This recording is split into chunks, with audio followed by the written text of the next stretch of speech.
वही घर वाले बैठे रहे अज लगदे वाला घर वाले का नहीं अज सोत ते कली उसे पता नहीं चाचा घर है या कहना इसके चाचा मेरा इतना घर बनवा के पैसे कमेने के चार खर्चाई करके सीनियर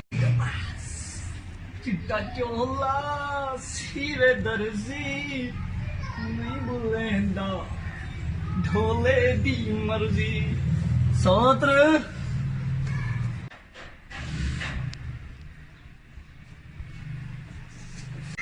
अलग दे चाचा घर जाने सोत्र सोत्र बेटी पता नहीं मेरा अब्बा कितना रहेंगे यहाँ पे चली मैं नाम मुरादा डेली सिर खावण आवे ना रानी मन सोत्र आज कल्ले कल्ले रे आते वाला तमीज नाल गाल के चिकन पता है तो कौन है मैं तेरा हाँ हाँ पता है मंगेतर है मैं तेरा अब्बा मेरे आते होने तेरा कोई मंगेतर कहनी मैं तेरा मंगेतर तेरा प्यू मन्ने ना मन्ने मेरा चाचा ऐसा गाल करो सुन गिनसिया क्या सुन गिन कोई यहाँ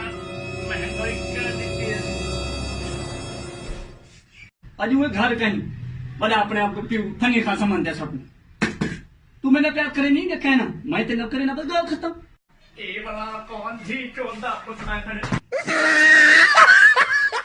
ओए चाचा चंगा तुमसे धी चोदा बोल रहा था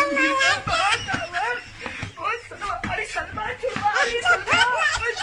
धी चोदा पर सही की टिकली रहो धी चोदा पता है चले चलो मेरी तौबा अरे सलमा भाग सलमा अरे सलमा भाग चाचे ने हाथ पकड़ गिरी तेरे शर्मा भी कभी मैं जान दे देता मेरी मुझे वास्ते मैं जान दे देता मेरी नाक लगना पड़ती मरना क्या गया वाला ए दिन वाला मैं ना ध्यान दे